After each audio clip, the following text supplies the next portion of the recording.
especially with Holly Cummings and Grace Johnson next door.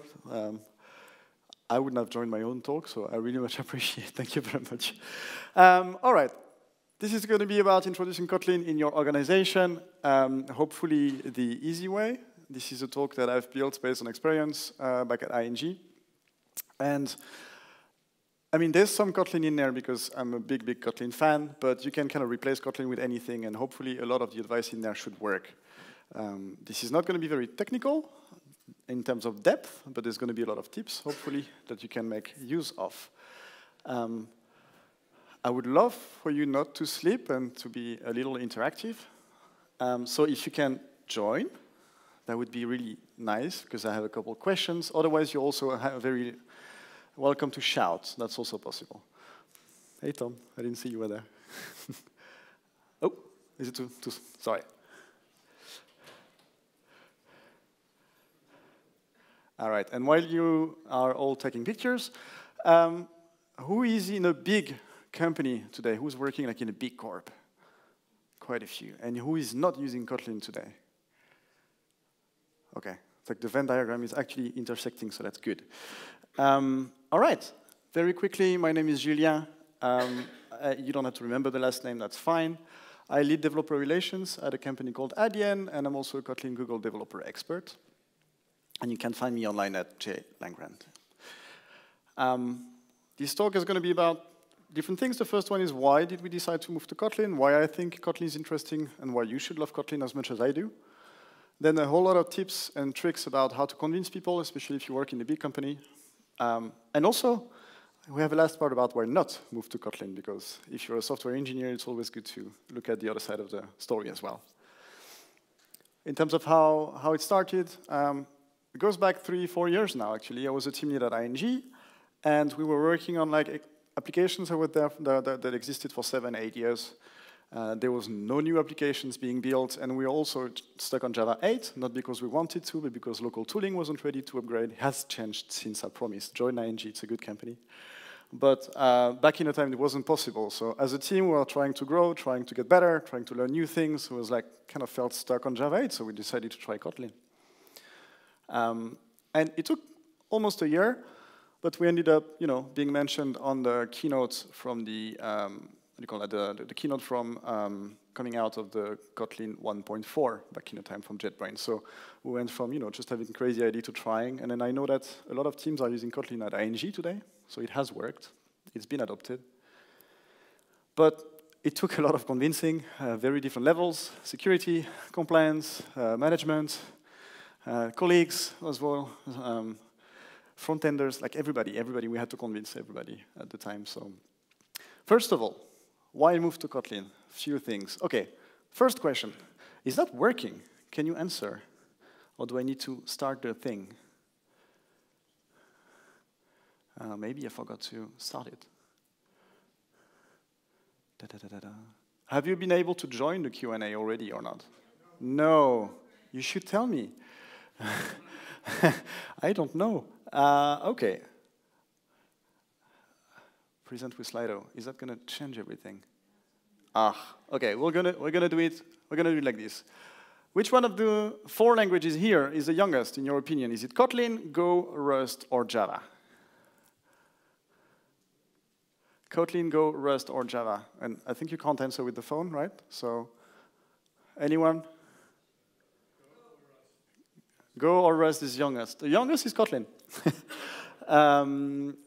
It depends a little bit on what you mean by, when was it started. The first commit on Kotlin is 12 years ago.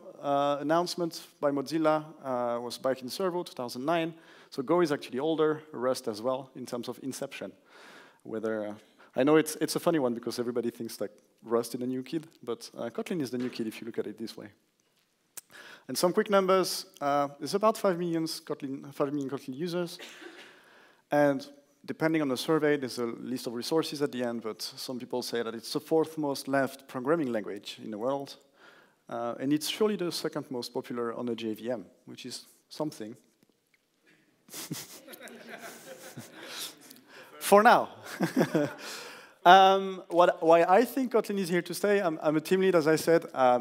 So I look also, okay, in 5 years, am I creating the pain of tomorrow? I'm trying to reduce that, right, for my teams. So I'm looking at signs that the industry is adopting Kotlin, and there's quite a few signs for me. And then, of course, Google choosing Kotlin as the first language for Android, that is going to drive the whole Android ecosystem, so obviously there's going to be a lot of people moving because of that. Kotlin Foundation was also the creation of Kotlin Foundation, very important for one reason. Kotlin is created by JetBrains. If JetBrains goes down, Kotlin goes down, right? Not anymore with the foundation, because now a lot of people are taking care of the language. AWS choosing to implement an idiomatic SDK, and what I mean with idiomatic is not only a conversion of the Java stuff, but also actually like proper Kotlin means to me that there is a lot of demand at Amazon scale, which is quite interesting. And the latest stuff coming out, Kotlin multi-platform. I'll come back to it, talk about it a little bit very quickly, but Kotlin multi-platform means that you can write Kotlin for server, iOS, Android, desktop, etc., which means that there's going to be more users potentially. And they just announced last month at the Kotlin Foundation that the Kotlin Foundation was growing. So we used to have JetBrains and Google only. Now there's 5 companies. There's Shopify as well. So the more companies, the more people taking care of the language. Why I like Kotlin? As I said, I'm a team lead. What that means is I'm less technical than many of you, probably. So I like simple stuff, right? And I'm going to show you a few examples that I think are very compelling for me to use Kotlin, and I love them. The first one is obviously this one, right? No getters, no setters. You don't have to do the constructors. There's default parameters. There's a lot less code to write. I know that most of you are probably paying for Copilot or using Lombok, but even not using Lombok for me is a advantage. And Copilot is good, but you still have to read the code, even if you don't have to write it. So. Another one is concurrency, which I'm going to go very fast over because I don't do much, so I wouldn't be able to explain in depth. But again, which one is the easiest to understand here? Probably the coroutine stuff, right? It's meant to be readable. It's meant to be like if you have to debug it tomorrow at 2 a.m., you're probably going to like the right version better. And the functional programming is the same. For me, it's the same as ceremony. I wouldn't say it's better, per se, like in terms of functionality. I'm not a big functional programming writer, but there's a lot of things that don't get in the way here. Can I use the... I'm not going to play around with it. Is there a pointer? Yes. The little streams and the collect and the collectors to list in Java that are just not there in Kotlin. The, how do you call that? Implicit parameter here, it, instead of having to do a lambda in there. I mean, all of these are, like, they're small things, maybe one-on-one, but when you use that every day, it's very convenient and it's very easy to write. It feels very, pragmatic to write Kotlin. And the last one, which is my favorite, it's not the last one, it's the fourth to last. Sorry for that. When expressions, again, you can do the same, I think it just came out in Java, but still, writing a shape, you extend from this shape, you know that you're creating an ADT, so you're creating a world that is closed, right? You know that you're taking care of every case. When you have a when expression and you want to have the area or something, then you know you have to take care of the 3 of them. It's going to be smart enough to cast depending on what type you have. You also know that you didn't forget anything. There's not going to be an exception anywhere, and also you return directly. So it's very convenient. Again, I just love how easy it is to write and to read. How many, like, I saw some people not doing any Kotlin. You should be able to read that and understand, I think. And the last one, which is kind of new for me, just getting into it, but Kotlin multi-platform. For those of you who are doing front-end, whether you're doing React or Angular, I mean, the latest, like the trend those days is to write components, right? So it shouldn't be any surprise that for UI, the Android Compose, the Jetpack Compose stuff is based on components with a state in them, and then etc. The new thing with Kotlin, which is kind of nice, is that you can do server stuff and Mac and desktop applications, and they announced web as well, of course, in different stages. Like iOS is just beta now, WASM, so WebAssembly is alpha. But the point is, with the same amount of code, you can write application on 5 different platforms, which is, kind of getting me excited. All right, so your Java application. You're a Java developer, you want to get to Kotlin. We're going to do the first 80%. This literally happened Friday evening after 2 beers one day at ING, somewhere in 2019. So you take the POJO, the most stupid POJO you can think of in your application, you right-click and you say convert Java file to Kotlin file, which you all should have in IntelliJ. And then JetBrains is going to tell you, hey, okay, you have a Kotlin file now in your project. Do you want me to configure Kotlin for you? By the way, this is back in 2019, so the versions are kind of old. That's normal. But yeah, do you want, you have Kotlin now. Do you want me to install the toolchain for you? Yeah, sure, please install the toolchain and add that to my Maven. Okay. Hey, you have Kotlin in Maven now. How about we install Kotlin for you? Sure. And that's literally all there is to it. I mean, once you've done that, once IntelliJ has done that for you, the only thing you have to do is compile, run your CI/CD, and you're on production. And that's literally what we've done on that Friday evening. Within 30 minutes, we were like on acceptance, which is like pre-prod, and it was working, right? So now you can come back on Monday and say, hey, we have Kotlin running on acceptance at ING. Now, there comes the last 80% of the work. That's the real work, right?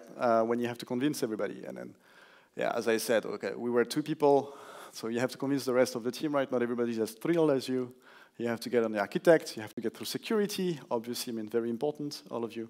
Compliance, management, before you finally get to victory, right? How are we doing with time? Okay, we're good. So the first thing is convincing colleagues, right? So there's a lot of things we've done. The first thing for us was really to get to welcome people into the world of Kotlin. We had to find ways to make it easy for people to join Kotlin. So there is this Coursera course called Kotlin for Java developers. It's, I think, 4 weeks, 6 hours of work. So we started taking that course, and then we started basically trying to be the subject matter expert in the company. So we kind of like raised questions, but also found the answers. So spent some time basically being the people answering the questions for Kotlin. It's very important. You don't have to know everything, right? But you kind of have to be there when people ask questions. You can't just let them dry, because you want them to get interested. So we were there, searching for the answer, sometimes saying, I don't know, but I'll come back to you, right? Sounds very easy. And also, something that I really recommend, especially for people like me that are very excited about something, extremely important to just avoid being too excited about stuff, right? Don't forget that everything has drawbacks. So, yeah, but I mean, if you're saying yes, but to everything, then all of a sudden people don't believe in you anymore, right? So you kind of have to keep in mind, okay, I'm pragmatic. There's advantages, there's drawbacks, very important because people believe in you. Now, get others on board. So we had kind of convinced our team over time, sparring with them, looking with them, doing the stuff with them. Now you had to get with the rest of the department. Kotlin had to get out of our team a little bit. We used something called Advent of Code for that. How many of you know Advent of Code? Nice. How many of you finished Advent of Code 1 year? There's a few, nice. I never finished. Advent of Code is a competition every December, and it's like an advent calendar. Every day you get a challenge. It's a little more difficult than the year before. I found that amazing as a way to get people excited because it's the right moment in the year. It's the end of the year, first of all. Especially if you're in a bank, you tend to go to production less, so there's less pressure. But also it's a good moment to learn something new, right? A lot of people are saying, hey, I'm going to go into functional programming now, or I'm going to do something else. So Advent, of course, was a good way to get people into Kotlin. So we created a leaderboard for Kotlin developers, created a little Mattermost channel. All of a sudden, there's a reason, because people want to learn. So you don't have to force them anymore. They come to you, which is kind of nice.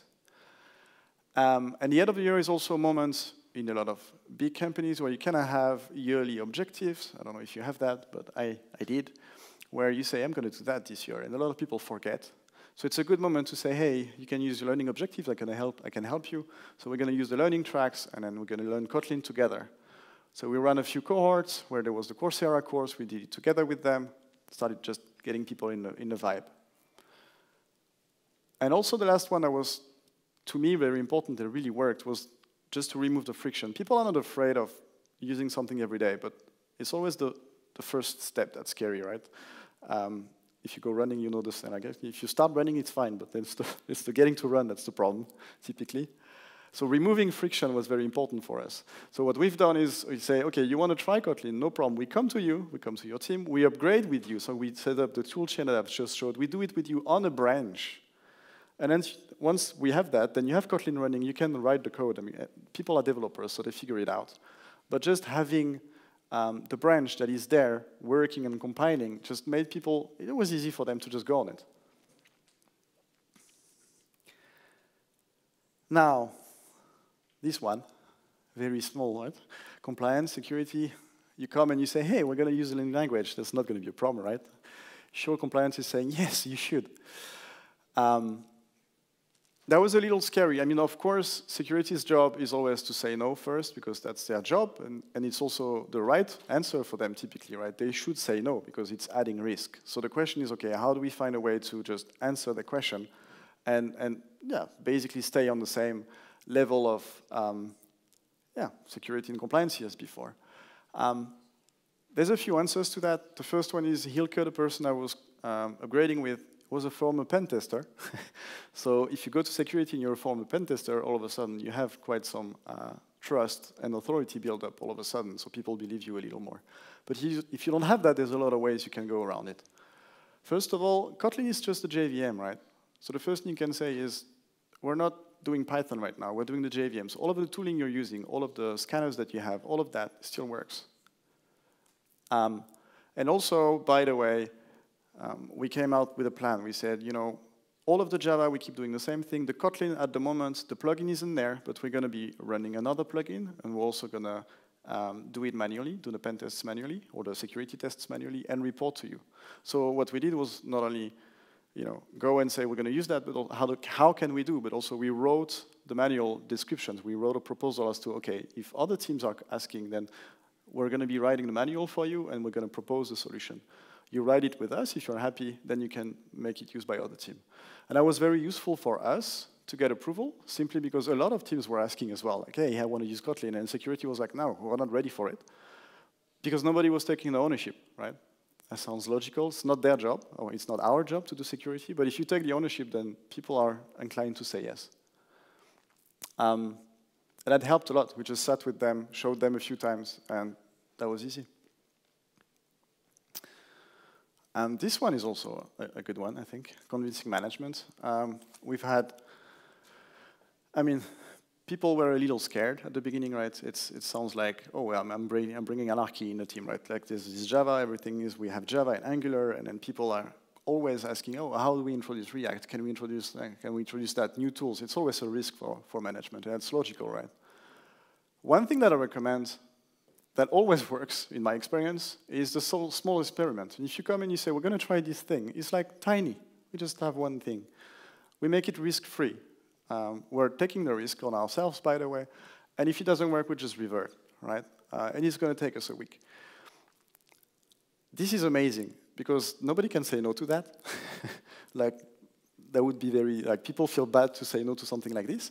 But at the moment you have it, and I'm talking about the Pojo we have earlier, right? It's just one object. But you do have Kotlin on production. And at the moment you have Kotlin on production, you basically won, right? I mean, because it's just a matter of, whether you have one line of Kotlin on production or a whole application, doesn't matter anymore, because you have Kotlin on production. You can just say it. You're not lying anymore.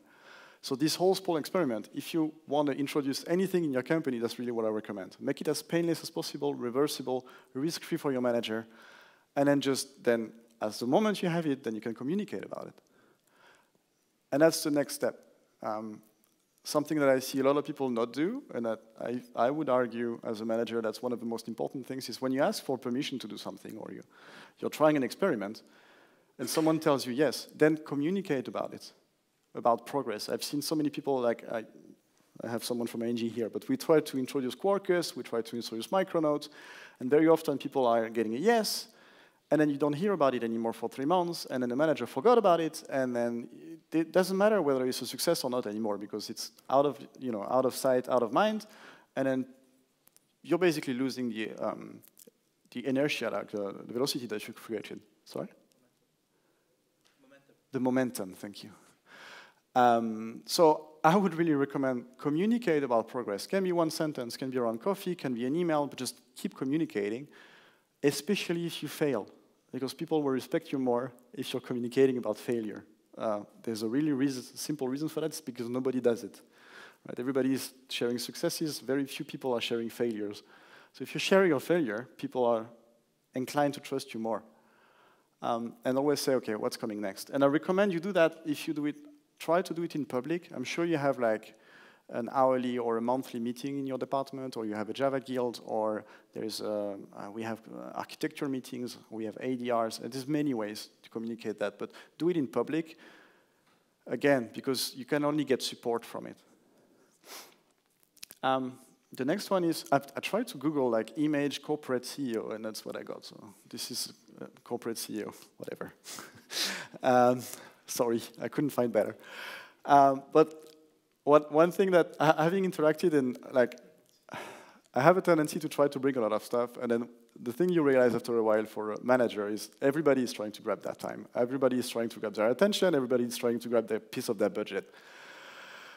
So the main question you have to answer is, what's in it for them? Like, Kotlin, they don't care. It could be bananas, could be, you know, the question is, what are they getting out of it?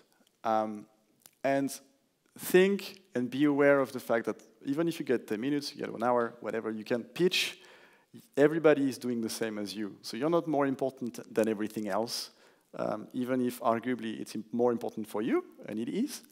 But for them, most of the time, it doesn't matter, right? So just keep that in mind, because it will help you frame the problem. And the last one is something that really worked for me always is, if you fail, it's fine, you asked for it, you fail. If it's a success, then it's thanks to them, right? It's their success and your failures, and that's all fine. So what I'm saying here is adapt your languages and objectives, and if they're asking questions, don't just answer the question, I have it later, but back in the time, they're on retirement now, so I can say it. But when I said, okay, I want to introduce Kotlin, we're going to place that on the server, it's going to replace Java, and she said, okay, but what AngularJS then? What about AngularJS? And this is not a stupid question. What that means is, okay, what I've said, she didn't understand, so I have to adapt my language. So really important to not just, there's no wrong question. The questions that they're asking is a way for you to get in their mind and understand what they're talking about. So adapt your language to say what they want to hear. And I'm not talking about lying, I'm just talking about adapting your discourse. So listen. And use numbers. I'm not a big, I'm not a big slide guy, but numbers really work. If you come and you say, you know, I love Spring, Spring is much better than Quarkus, for whatever reason, or if you say 80% of the market today is running on Spring, then you're saying the same thing maybe, or you can reach the same objective with it, but one is much more strong than the other one, right? So you show success with numbers, and I would really recommend, the cool thing with numbers is there's numbers for everything. So without lying, again, you can just use the number that matters, right? Whatever is not important for you, but is going to be important for them. And in terms of specifics, for example, one thing at ING, it wasn't about performance or features. Like, you're not going to sell managers with features. But for us, back in the time, it was about retention. We had a big thing around retention. Like, how do we keep people? And if you start showing numbers about satisfaction about Kotlin, the people being satisfied and people being happy working with the language, then you can attach that to retention. And that's what matters back in the time. I have a non-working question again then. I'm going to need some voices if you're not sleeping. In terms of like percentage, 0 to 100%, how high do you think Kotlin's developer satisfaction is on average? 80. Yeah? All right. 86%, that's the numbers for Kotlin Conf. I get them from JetBrains directly. So 86% of the people are extremely satisfied with Kotlin, and it goes to 90. Sorry? Oh, okay. It is, I mean, it's JetBrains' number. It doesn't really matter if it's fabricated or not, as long as it's official and written somewhere, right? So yeah, and if you take neutral people, so people who actually don't care, you get up to 92, 93%. So what you're saying is, you know, Kotlin, if you look at surveys, is one of the languages that has the highest developer satisfaction, and that matters. One thing that I've also learned is finding your allies inside the company. And a lot of people are looking at other developers, for example, or looking at But allies can come in very, very different forms. And I've talked about retention, for example, for me. One of the people who have really helped us get Kotlin inside the company, surprisingly, was marketing. Because they were trying to market ING outside. They were trying to get new surveys, new vlogs, new people talking about their stories. And then marketing has been a tremendous help supporting us with Kotlin, surprisingly. So what I would suggest is, who's a big fan of, who would benefit from you being successful? And sometimes it's an architect, sometimes it's a tech lead, it can be your manager, doesn't matter. But those allies are quite interesting because they will promote the stuff you're doing in other circles. And all of a sudden, if people are hearing it from somewhere else, then it also helps. And that's something that we've done quite extensively at ING as well. What we wanted is we wanted people to have Kotlin in their head quite often, right? We wanted to just Kotlin be part of the daily life so that it becomes normal to adopt it. So what we started doing is meetups, right? We started inviting Trisha from JetBrains. We started inviting people who were using Kotlin and just having meetups come at the office. And yeah, if you hear about it every day, then it's just as good as if it had happened already. So I would recommend make it visible. And that's also part of what marketing really likes, by the way, back in the time. And something that does not matter so much to me personally, and a lot of developers also, as far as I understand, it's not a proof of quality, I would say, typically. But authority is very important for some people.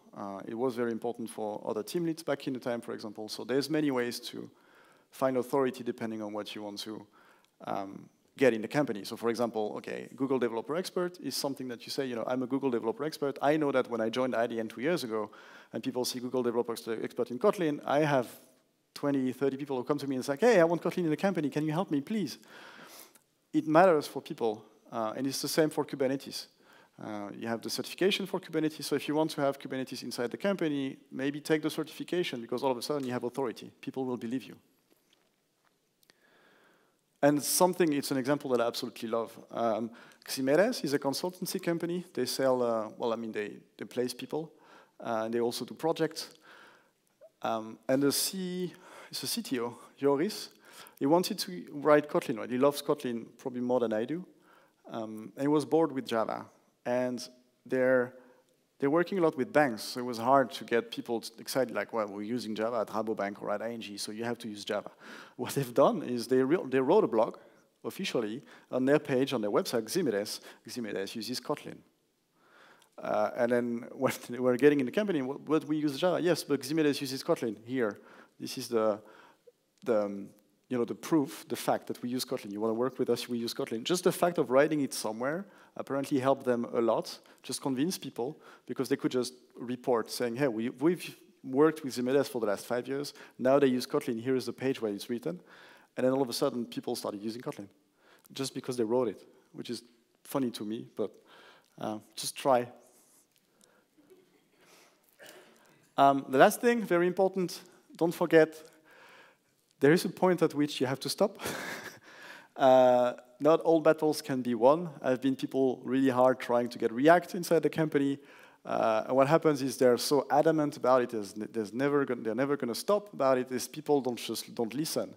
And be aware that if you're motivated about your job, there's going to be tomorrow, there's going to be something else you want to introduce. So don't lose the credit you have fighting too hard, because the next time people are not going to listen to you. It's like, he's the crazy guy again. He still wants this thing. So there's always another fight tomorrow. It's okay now, sometimes, to hear no. All right, and this is a part that last time I gave the talk, I felt like it was like too much of a pitch for Kotlin. So this time I was like, okay, I'll give reasons why to stick to Java. The first thing, I asked Reddit, and some reason, like, people really, really, really were enthusiastic about answering this thing. Maybe this is always the same, the language wars, right? So I have very good reasons why sticking to Java. So a lot of people answered, yeah, I instead tell a story about a team that decided to use Kotlin and stuck with it. Or I don't think that person exists. And the only reason to not use Kotlin is the fear of new things. Discussion doesn't even make sense. All of that to say that it was difficult to get answers, because not many people apparently like to stick to Java. One guy talked about the fact that he started eating shoe leather. Was offered prime ribs, but decided to stay on shoe leather instead. Yeah. Good reasons, in my opinion. First thing is Java is catching up in features. If you only care about features, I would argue that it's true. For a very simple reason. It's like there's this, oh, I forgot the name every time. Wait, let me check the link. The law of the handicap of a head start, it's called. It's too many words for me to remember. But what that means is if you're the first one to put something on production, then it's easier for the other ones to catch up, right? It's the same on market. If you're the first on the market, the others have a better time because it's faster. And it's kind of the same if you look at JavaScript and TypeScript, for example. TypeScript had a lot of features very quickly, but then JavaScript catches up, right? So in terms of pure features, Java, with the rolling release list that they have now, is actually getting fast in there. And Java is more strict as well. Depending on the population you have, especially people who have been scarred and or scared by Scala, they tend to like Java more because they say it's strict. You know, I don't have people creating crazy designs because I can only do one thing with Java, which is nice. Another good reason that I've seen a few times, Kotlin is limited to IntelliJ. It's not up to me, but if you do Kotlin outside of, is there anyone here who writes Kotlin that is not writing in IntelliJ? Yeah, exactly. A lot of people I know are using VS Code for doing Java, to do Java, for example, especially with microservices. You don't need as much of a big machine as you, as a big complex features as you used to, but for Kotlin it's pretty much impossible. And the last one is we use a monorepo. So I came back about the cheap experiment. If for some reason your architecture makes it that you cannot do a cheap experiment easily, then of course it's a big change. So you really want to have, yeah, it's just harder to try it. I like this guy. I just finished with him. He was talking about sticking to Java. He says that Rust is an anal C++ compiler. It's the end of everything. 64 bytes is meaningless. So we need to go back to the beginning. Talking about Java makes no sense. We should write C code. I'll finish with this. What about you? Because you joined, I guess there is a reason. So does anyone want to ask what is the biggest blocker for them to getting Kotlin adapted in their company? Because that's also interesting to me and maybe to others.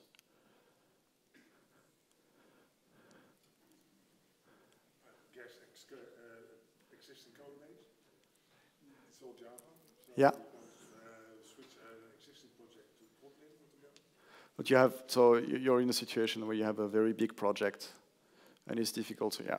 Yeah, that's what I was mentioning about the monorepo. Like if you have a massive code base that is all in a single place, then you're impacting a lot of people and then it's a problem. The learning curve. The learning curve, yeah, getting everyone on board. Yeah? Okay. At least in my part of the company, Go is sexier. Right. I actually, it's fun because I have a few, so those are the questions we got. I have a few of the questions we got during, when we were going through and then having to go on production. And those are, I think they're good questions. And I think they deserve that you think about it for a second when people are asking stuff. Like, if we allow Kotlin today, why not Haskell tomorrow? And it's like a manager asking me that tomorrow is going to be anarchy, right? We're all going to be writing our own little languages. And I don't want to answer them specifically. I'll let it to you. But this is a good question, right? The manager is asking, okay, but where does it stop, right? I like this one a lot as well. It's like, but where do we hire the Kotlin developers? And I think that's maybe a little bit your question to a certain extent. To my knowledge, the good people tend to want to learn, so you don't have to hire Kotlin people, right? Yeah. Yeah, Kotlin can die tomorrow. Look at what happened to, well, I'm recorded, so I'm not going to say it, but think about other JVM languages who, you know, have gone down. That's also a good question. What happens tomorrow? And yeah, the questions like this, like, yeah. Yeah, so learning curve, I think, is a good one because everybody's a little afraid of change. But the question is, are you in an organization that makes it safe to learn and to fail? If you're afraid of the learning curve, then that doesn't make sense at all. Yeah. What was your answer to this question? This one or this one? This one? Scala,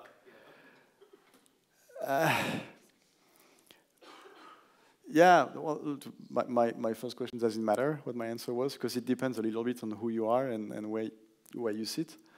I think Scala, I'm not a Scala developer, so feel free to just, meet me and let's fight at the end. But my experience of Scala is always been through people being scared of other teams because they use Scala for some reason. So it's like, oh, but those guys, they use Scala. I don't want to have anything to do with them because they spend their day, designing stuff. I just want to write code. That's my experience of Scala. But that's a very fair question, because if you're saying, okay, but we already have Scala, so you already have an alternative to Java, and we have processes for that, why do you want to use Kotlin? What we answered was, that it's actually a good thing that people can use Scala, because we already have processes on how not to use Java, and we're also sticking to the JVM, so we can reuse a lot of the processes and just make a little divergence. And let's agree to say, okay, we use Scala for these kind of use cases. In this case, that was machine learning and streaming stuff. But for normal Java developers or for normal application developers and users, we can use Kotlin or Java. It's up to you. That's how we answered back in the time. Why was your first? Why did you choose for Kotlin instead of going for Java? Sorry, and why don't you use a combination of both? Yeah. Oh, that's a good point. So I'm actually doing Kotlin at home today. I'm a developer advocate, so I create the applications that my people, like the people are using, right? So I do Java at the office today because that's where people are. Why did I decide to use Kotlin? My answer is very simple. I'm a developer. Writing Kotlin makes me happy. It's as simple as that. I'm a simple guy. Writing Kotlin, I feel like I'm not fighting against the language. And yeah, how do you, develop that? That is another question. But I always find it interesting because I fought to get Kotlin in together with Hilke. By the way, I have this Hilke de Vries. He was really helped a lot back in the time. He's not there today. But because we were stuck today at Adyen, when people come to me and they're like, let's use Kotlin. I'm like, well, is it the right moment? And is it the right, are you ready to take the pain as well? And I think that's a good question. Not everybody is. But yeah, Kotlin makes me happy. I don't know. Why do you use Kotlin? I'm not using it yet. Okay. No, I always say, to me, Kotlin is a Java that has been recreated in 2020. That's how I feel about it. It's Java, so it gives me all of the safety. And I've been coding for 10 years now, so I'm not I can't do non-static stuff anymore. I want my types. So Kotlin gives me all of that without having to do the getters and the setters and the ceremony, as Venkat would say. That's what I like about Kotlin. It just lets me be productive. Anything else? You can, yeah, go for it. Well, we had the same situation actually at Rabobank. Exactly the things that you mentioned. We went through the whole shebang, going from management to architects. Yeah. So eventually we were able to get it supported by the bank, so it's all great. But still, there are parts of this big company, which is Rabobank, which doesn't believe in that. Okay. So how do you handle that at ING? I believe you do it for your team and maybe some other people in your direct environment. So, but what about the rest? I mean, do you know by chance, or did you anything else to make how to say it, to increase the adoption? So is your question? I hear two different things. I would like people to adopt it more naturally, but I also hear people seem to be fighting against it or have very strong opinions, and those are two different things to me. True. I think the second one will be a more important question. I think it's important to let people the choice, to give people the choice as well. And I like people having very different opinion than me, because if everybody thinks the same thing and there's not one guy saying the other way around, then there's probably something wrong. That's my opinion. So I'm happy when people say, I don't like Kotlin. In terms of adoption, you probably have that at Rabobank. We have the academy. We had the academy, so we just ran workshops. Again, we did onboardings. So people are very often, they're not afraid of they're afraid of starting. It's the first step that's scary for them. So we worked a lot on reducing that first step by doing it for them, essentially. And also, we just ran, like, if you're around Kotlin all the time, then at some point it just becomes natural. So just having being part of the academy, having meetups with Kotlin very regularly, basically this. And then, well, if people don't do it, then, I mean, why would you care as well? Just let people the choice.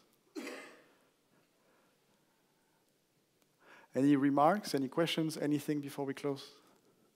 Yes.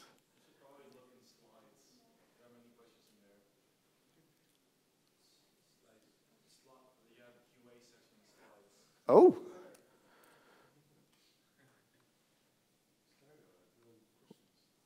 Like this.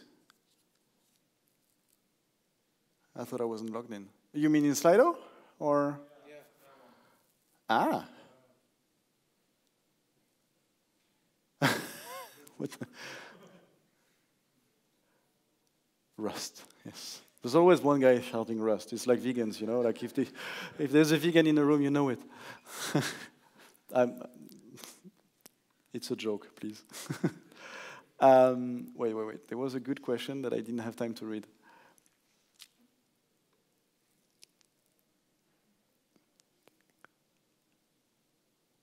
Yeah, that's a good question. I don't know. I don't have a crystal ball. I can't see the future. Nice. What is the future of Kotlin? I feel personally that there's way too many people that are way too much invested for that Kotlin can fail tomorrow. That's how I feel about it. Now, comparing Java and Kotlin, I don't do it so much. I don't. Yeah, the two things, they don't have to be, it doesn't have to be one or the other. Oh, okay, maybe I'll explain. For a while, for 1 year, like you feel, maybe I presented it in a way where we went from Java to Kotlin. But a lot of people in the Reddit poll, and as well what we were doing, it's like we started writing Java.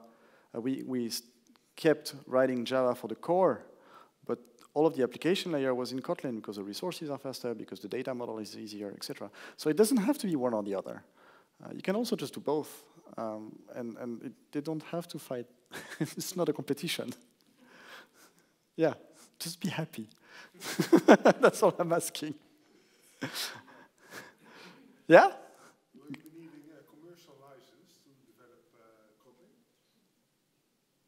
Would there be a commercial license? Are you asking me or are you asking in general? For an IDE, yeah. I don't think Kotlin will ever be a paid product, if that's your question. It's running on a JVM, so you potentially already have a commercial license for JVM, depending what you're doing. Yeah, exactly. That's what I was going to say. IntelliJ is the obvious, money maker for JetBrains, and I think that also explains why you can't do good Kotlin inside VS Code, because why would they write a language server protocol if they have IntelliJ? It's just obvious. I still would like to have the choice because I feel like the need is big enough that we would have more Kotlin adoption if there was a choice. But I think they're making a lot of money through IntelliJ anyway, so. Thank you very much.